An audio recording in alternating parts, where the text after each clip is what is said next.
y entramos en debate.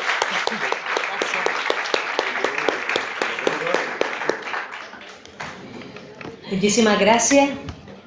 Yo se los dije, que la cosa iba a ser compleja, porque estos aspectos, y de la mano de Pepe Villalba, es intentar entrar en el fondo del pozo, ¿no?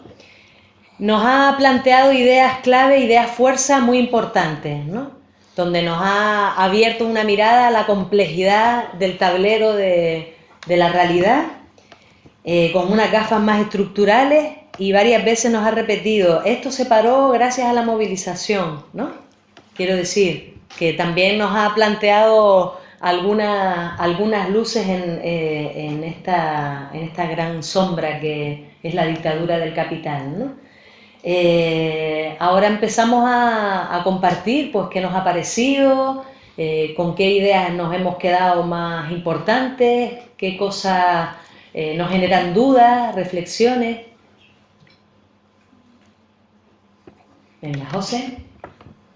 No, muchas gracias, Pepe y Coldovi, por relacionar lo que es la pobreza y la desigualdad, pues, con los tratados de libre comercio, con el militarismo y con las guerras, porque lo que está sucediendo es tan terrible, tan horroroso, que creo que no podemos quedarnos como espectadores y efectivamente, pues bueno, pues protestar, salir a la calle, ¿no? Expresarnos, porque esto nos afecta, Entonces yo quería hacer una pregunta y tal vez un recordatorio, ¿no? Una pregunta comercial, digamos, ¿no?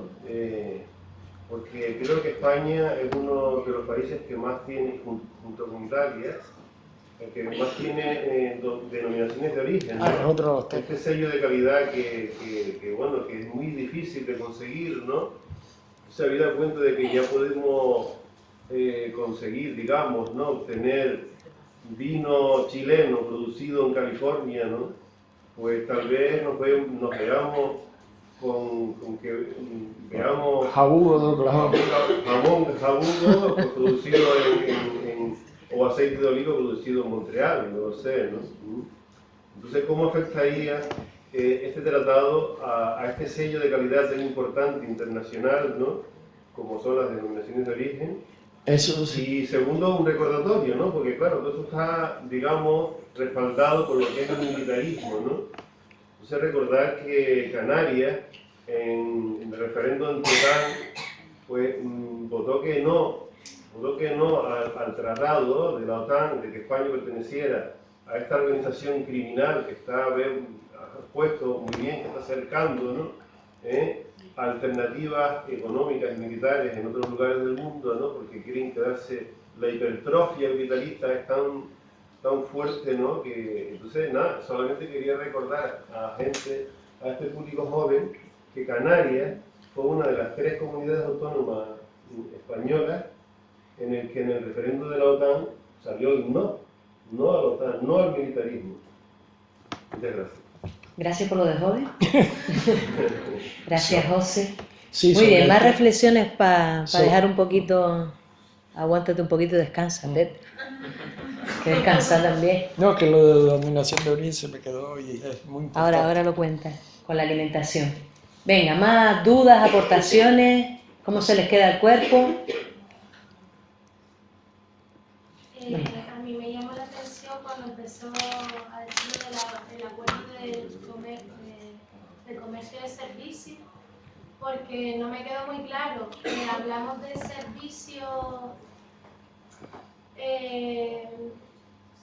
sociales, por decirlo así, o sea, de unos servicios públicos dirigidos hacia los derechos de las personas, o hablamos de unos servicios que son comercializados como las materias primas, porque eso sí es verdad que no me quedó muy bien.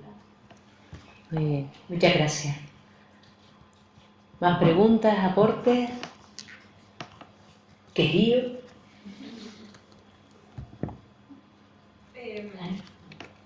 La verdad es que todos estos tratados siempre hacen que se le ponga a uno la piel de gallina, porque al fin y al cabo son un montón de derechos y un montón de circunstancias que cada vez van a peor y sinceramente, esto es más una reflexión, supongo. Lo que más me llama la atención es que yo, por ejemplo, me acabo de enterar en esta charla el tema de las manifestaciones y demás que hubieron en Francia y Alemania. Sin embargo, aquí en España, una de dos, o no interesa a los medios de comunicación, porque sí es verdad que hubo en La Sexta un programa destinado al TTIP que explicaban un poco y ese tipo de cosas, pero desde ese programa yo sinceramente no he vuelto a oír absolutamente nada acerca de estos tratados. Tampoco había oído hablar del CETA hasta que me puse ahí un poco a mirar. Entonces no es solo el hecho de que, como bien decían, los tratados sean tratados vampiros, sino que es que además muchas veces cuentan con el respaldo de ciertos medios de comunicación.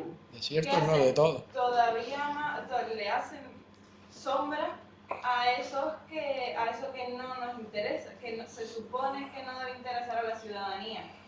Si se supone que la información es poder y los medios de comunicación son las que lo suministran, en este caso cada vez más nos están robando ese poder. Y es más o menos eso lo que quería comentar.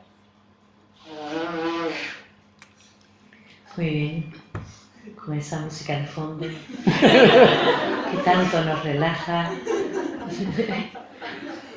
Muy bien, bueno, se ha planteado sobre la mesa la denominación de origen, el militarismo, el tema de los servicios, si afecta a los servicios sociales o solo a los servicios, digamos, de mercancía, la complicidad de los medios y el robo de nuestro poder. ¿Qué nos cuentas? Denominación de origen, y es un elemento central. Desaparecen las denominaciones de origen, quedarán como nombre. Es uno de los elementos que hacia donde van este tipo de tratados. No existen legislaciones, no existen regulaciones de nada. Eso es una regulación que impide a una empresa de Canadá crear jamón de jabugo. Eso lo entienden así. Y de hecho es eliminar cualquier restricción nacional. Una denominación de origen tiene dos sentidos. Tiene un sentido básico, que es proteger un determinado producto, porque protegiendo ese producto, proteges un ambiente, proteges un clima, proteges una sociedad, en suma proteges una sociedad, una forma de vida y de cultura. Y eso es lo que no lleva el capital. Todo tiene que estar homogenizado, todo tiene que poder producirse en China, en Australia o donde sea. La denominación de origen o cualquier regulación, porque va aparejada la denominación de origen con las limitaciones, por ejemplo, a los transgénicos en Europa. Eso es una delimitación que nos impide tener beneficios, eso es una regulación que hay que eliminar. Esas son las regulaciones de que hablo. Y se entiende con el tema de los servicios, pasa lo mismo. Servicios son todo lo que no es tráfico de mercancías. Servicios es la sanidad, servicios es la educación, servicios es la banca, y es la desregulación de la banca absolutamente, que es otro de los elementos centrales. Servicios son los despachos liberales de abogados, ingeniería, todo este tipo de cosas. Servicio es todo lo que no es mercancía directa de intercambio, pero fundamentalmente que es donde están los dos grandes negocios que quieren acceder: educación y sanidad. Educación, leí ayer el dato, creo que eran 2 billones de B de burro, creo que era, en la parte de que forma del producto global, del producto bruto global. Y ese es el sector al que quieren acceder. Y aquí lo estamos viendo. Pronto veremos que las universidades privadas van a decir que las públicas no tienen que contar con apoyos gubernamentales, porque están compitiendo deslealmente en un mercado de la educación. Ese es el discurso dominante y eso es los servicios. En sanidad es bestial, es la apertura total al negocio privado de la sanidad, los medios de comunicación. Eso es innegable. El ocultamiento, y pensemos quiénes son los medios de comunicación. Cuando hablamos de medios de comunicación, el ideario que tenemos en la cabeza es el periodista rebelde que busca la información y no la quiere transmitir. Por aquí. Con perdón, ustedes, la expresión. Hombre, es que en la universidad... Pensemos las propiedades. Yo les digo que hagan un ejemplo, lo que está pasando en España con el PSOE.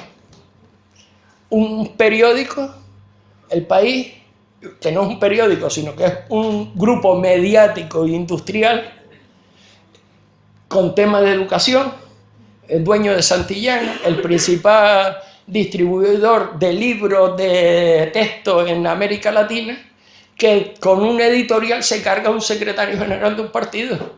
O la posición de la Sexta, la progresista Sexta, en todo este debate.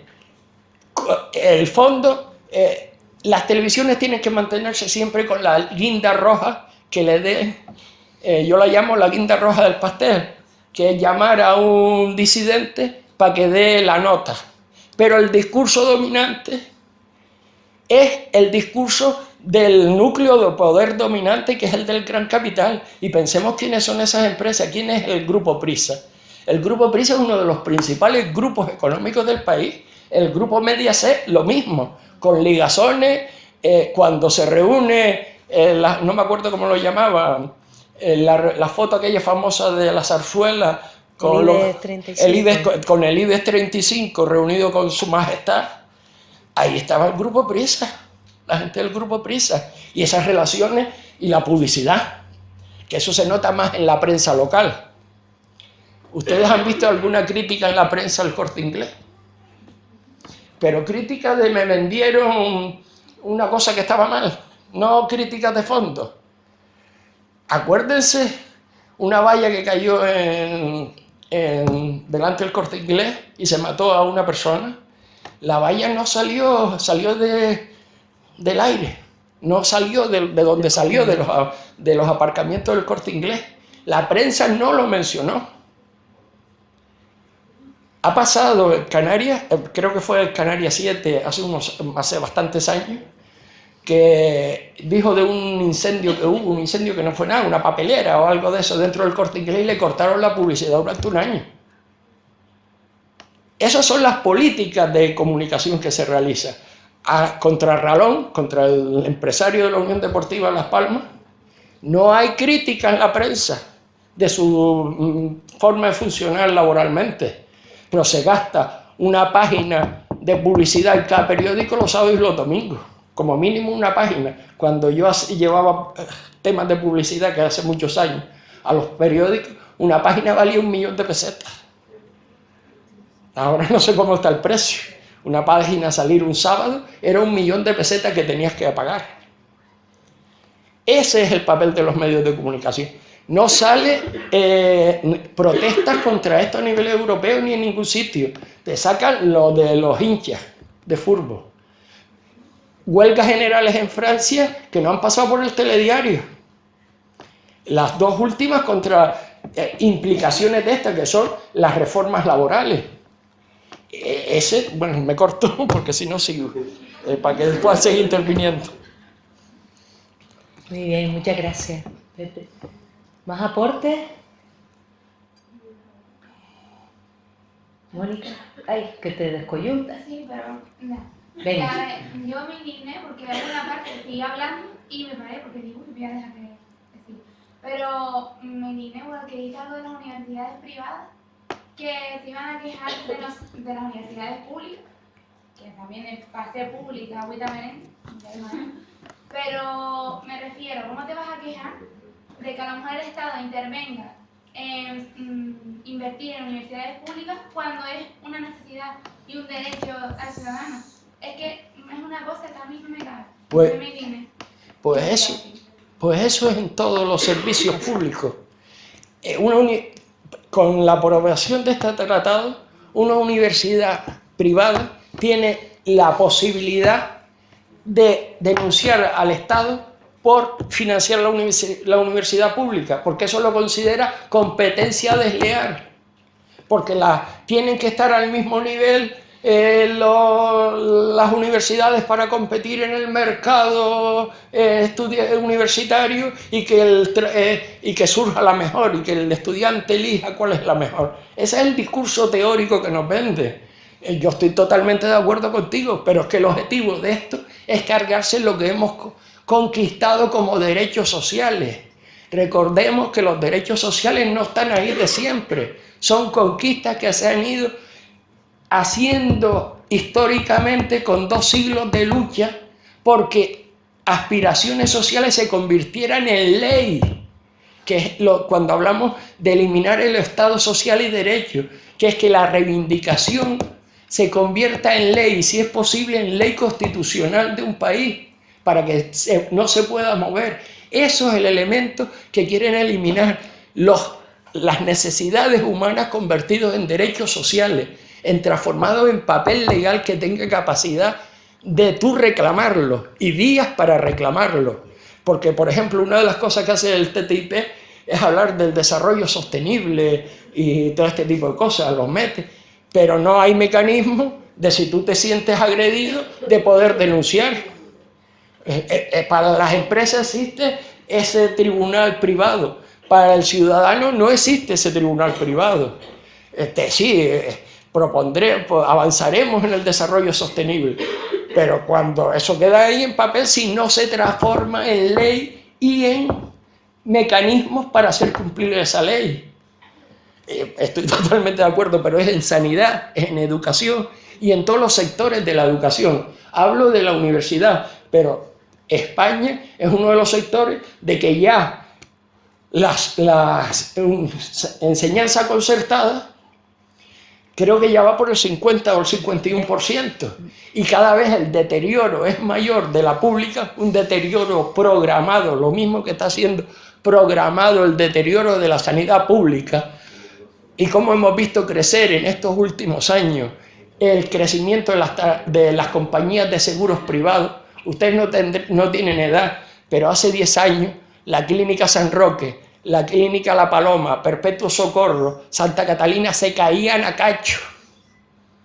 Si no es por los conciertos que se llevan 1/3 del presupuesto de la sanidad pública, se lo llevan los centros concertados y ahí se está cayendo el negrín. Yo tuve vacaciones en septiembre. Cuando vuelvo me encuentro en mi servicio 10 contratos menos. ¿Eso qué significó? 10 contratos menos y 9 que caen ahora. Ese es el proceso de políticas programadas de deterioro de lo público para hacer crecer lo privado y sobre todo para hacer que... Y en medio, volviendo a la sanidad, se habrán dado cuenta la campaña bestial en la prensa del Grupo San Roque, aquí, Hospital en Las Palmas, contra este consejero, que no es precisamente lo más radical que nos podamos encontrar, porque amenazó con reducir los conciertos privados y, por ejemplo, sacar, que eso es la aberración más grande que hay, la concesión que tiene la Clínica San Roque dentro del Negrín, en la planta 4 de la medicina nuclear, de cerrar esa concesión y pasarlo a asumir el Servicio Canario de Salud como con sus trabajadores. Como amenazó con eso, viene toda la campaña en la prensa del Grupo San Roque en Tenerife, aquí en Gran Canaria, y del Grupo Hospital en Tenerife, que se llevan 1/3 del presupuesto sanitario. Y eso es lo que sale en la prensa. Y es la campaña, porque las listas de espera han estado ahí y se han estado haciendo crecer. Pero cuando surge a la prensa es cuando les interesa crear dinámica, porque después surge el grupo, las clínicas privadas, como han surgido estos días, diciendo que ellos con 16 millones eliminan la lista de espera en 3 meses. Que ha salido en la prensa. Esa es la dinámica en la que estamos jugando. Y nos quieren hacer convencer que es en lo público que no funciona. Es el deterioro sistemático y planificado de lo público. Me callo. Bueno, si nos espera la policía afuera, pues que nos recuerden como buenas personas. Nos aplicarán la otra ley, la ley Mordaza. La Mordaza, que está puesta para eso, ¿no? Bueno, pues si hay algún aporte más antes de una despedida especial que nos va a hacer aquí Domingo con un poema. Mari Carmen. Sí, si alguien quiere hablar antes, aportarme. Bueno, primero, Pepe, agradecerte el espacio que has compartido con nosotros, pero sobre todo agradecerte el regalo que nos has hecho de conocimiento.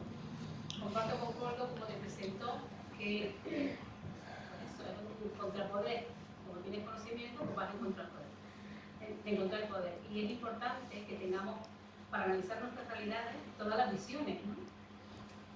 Y ellos, sobre todo, que son supuestamente nuestra futura generación, y aquí tenemos que propiciar esos espacios que fomenten un poco esa capacidad de análisis, de crítica, de observación, de evaluación, etc. Entonces yo te agradezco enormemente toda esa pasión con la que has transmitido y todo ese conocimiento que nos has regalado. Por otro lado, decir, quería hacer dos cuestiones. Bueno, una puntualizar fundamentalmente con respecto a lo que decían del tema de lo de las empresas que comentabas, que nos quitan la competencia desleal, que quería comentar. No hay que irse muy lejos. Aquí en los municipios canarios, pues siempre han dado la formación, por ejemplo, en las oficinas de consumidor de los cursos de manipulador de alimentos. Una empresa denuncia a un ayuntamiento X porque entiende que es una competencia real y ya los ayuntamientos no pueden dar esos cursos. O sea, que eso, que a lo mejor él lo ha planteado a nivel macro, nosotros lo vivimos en micro en muchos detalles. Nosotros estamos ahora con el tema de aprobación de la ley, de la nueva ley de servicios sociales, donde está empezando la privatización de los servicios sociales, en el mercado privado hay una entrada, que el tercer sector también, que también es privado, vamos a ver, si no nos vamos a engañar con esta historia. O sea, que me refiero que hay muchísimos detalles que se pueden analizar de las distintas contenidos de asignaturas que ustedes tienen, las que nosotros estamos, de cómo nos están rediseñando nuestra vida, como diseñando de nuevo la vida. Lo que sí quería preguntarte de cara más bien a este perfil, que a lo mejor viene de macro, ¿no? Como diciendo, Dios mío, pues me queda muy lejos y me voy a centrar en lo micro, en lo individual, o me tengo que empezar a preocupar, o tengo que empezar a ocuparme, no a preocuparme, sino a ocuparme, que sería lo mejor, ¿no?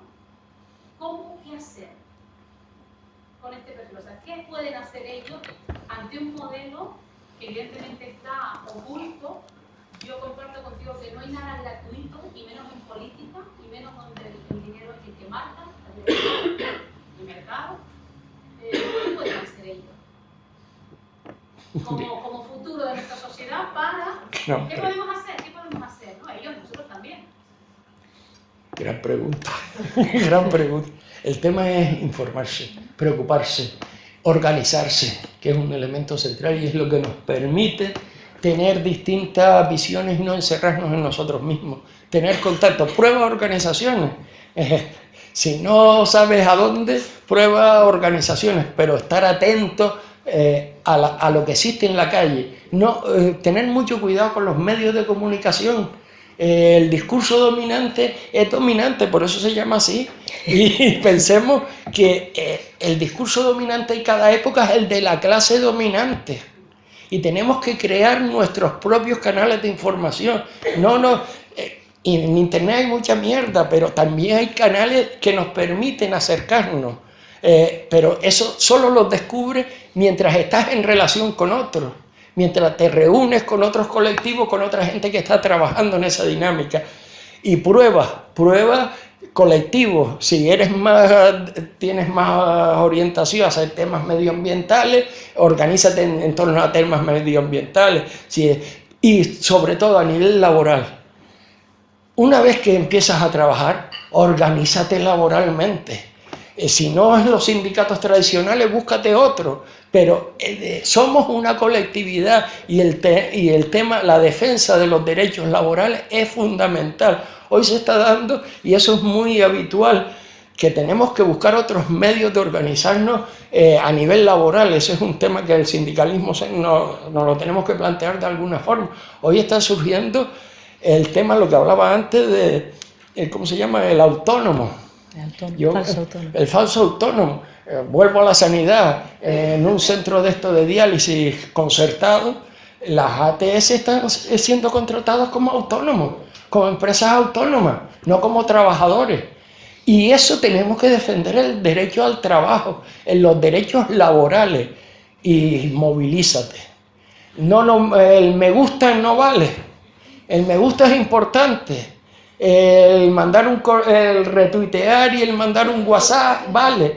Pero si en la calle no se nota, no hay cambio.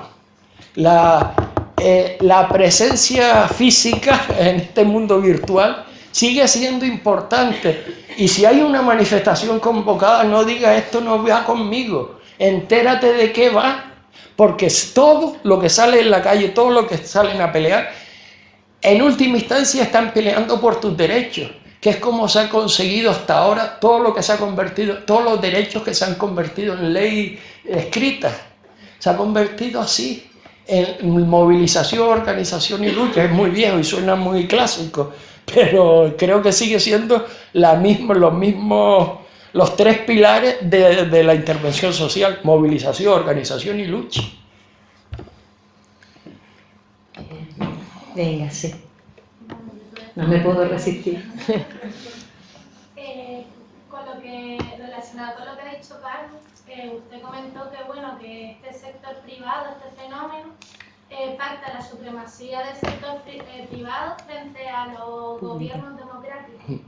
Pero este vuelco que lo da estos mismos gobiernos que estamos diciendo que son democráticos, dinero, poder, quiero darle como una visión más realista, porque estamos diciendo que bueno, que este sector privado está manipulando un gobierno democrático, pero ¿es realmente democrático ese gobierno? No, precisamente eso es lo que ha degradado a la política. No es que todos seamos corruptos, no es que todo el mundo, toda la sociedad sea corrupta, sino precisamente ha habido una dinámica y empezó en el caso español, porque después cada país es su... En el caso español empezó con el llamado el desencanto del 82, que fue la traición del PSOE que llega al poder y que es el tiempo del cambio, se acabó. OTAN sí, y políticas que antes criticaba las aplica. Ese cambio se produce previamente con un proceso de desmovilización de la gente, de delegar, que es otra cosa que ha pasado mucho. Yo ya hice mi manifestación, ya fui, y ahora delego en el político de que me solucione el problema. No es un problema del político, es un problema tuyo. Ahora el PSOE, por ejemplo, la militancia del PSOE, que ahora quiere ser respetada y que no le quiten a Pedro Sánchez, se da cuenta que en todo este periodo anterior se dejó machacar y se ha quedado casi sin instrumento de intervenir en su propio partido. Pero eso no han sido políticas de la noche a la mañana, sino políticas que se han ido instaurando. Es cierto lo que tú dices, y esa es la crisis del sistema que estamos, que es en español, en España, en Francia, en todas las democracias europeas. Se me acaba de recordar que hablaba antes del 73. Del 73 también es un libro de este mismo, de Brzezinski, y en colaboración con, ¿cómo se llama? Con Huntington, ¿cómo se llama? El fin de la historia. El fin de la historia. No, el choque de civilizaciones. Fukuyama era el fin de la historia y Huntington el choque de civilizaciones. En el 73, creo que era el 73, un informe firmado por estos dos, Huntington y Brzezinski, para la trilateral habla de la crisis de la democracia. Pero la crisis de la democracia que se refería en el 73 era del poder que habían alcanzado las sociedades para cuestionar los gobiernos, que es la crisis del 68. Y es cuando se inicia el proceso, es uno de los elementos clave, la trilateral. Les aconsejo que busquen en Google la trilateral.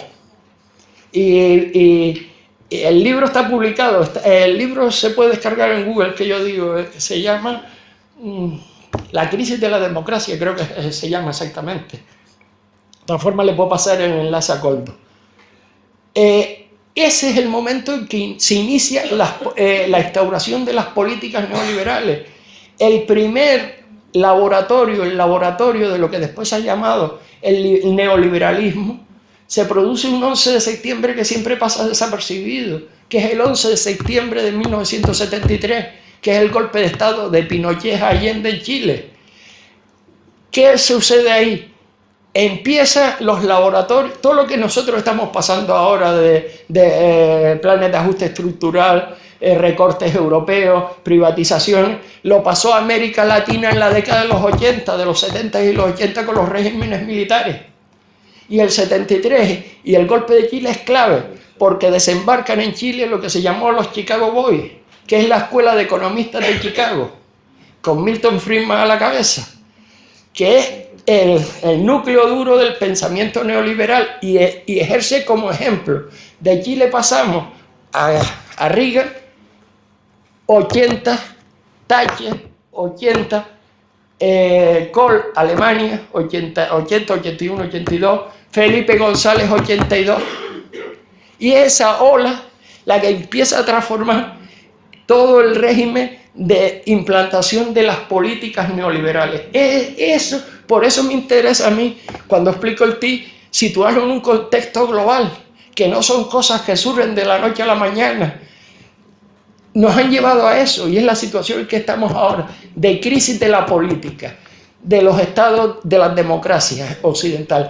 Pero, ¿cuál es la solución que te están ofreciendo?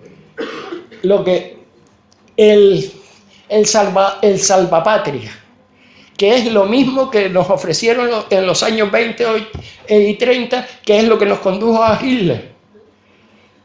Son el Berlusconi en Italia, el tecnócrata, que me hace mucha gracia cuando oigo a la gente, los políticos, que gobiernen los técnicos.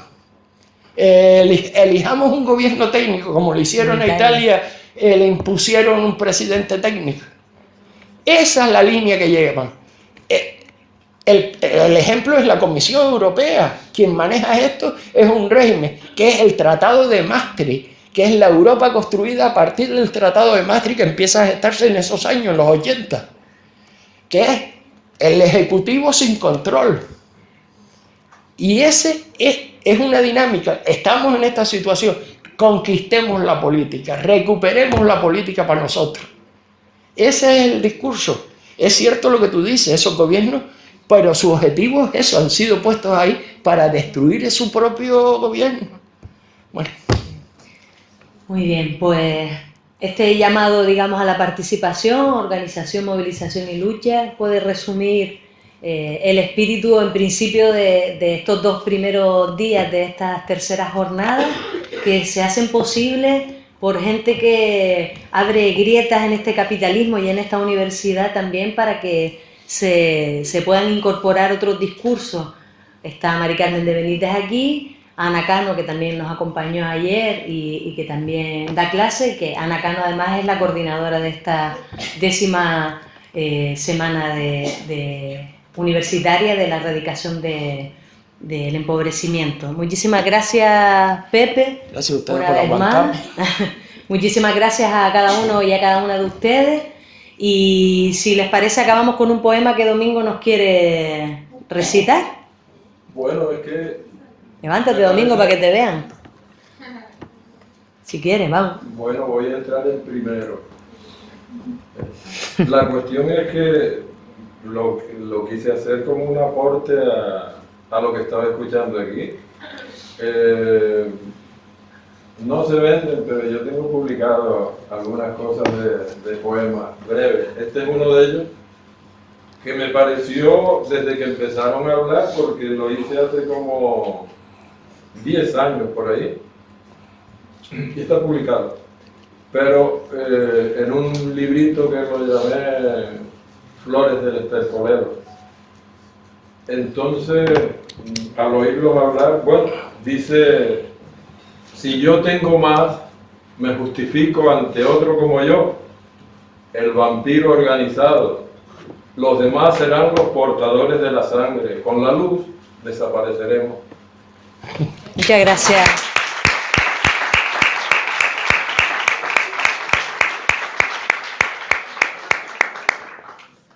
Muy bien, pues a la luz.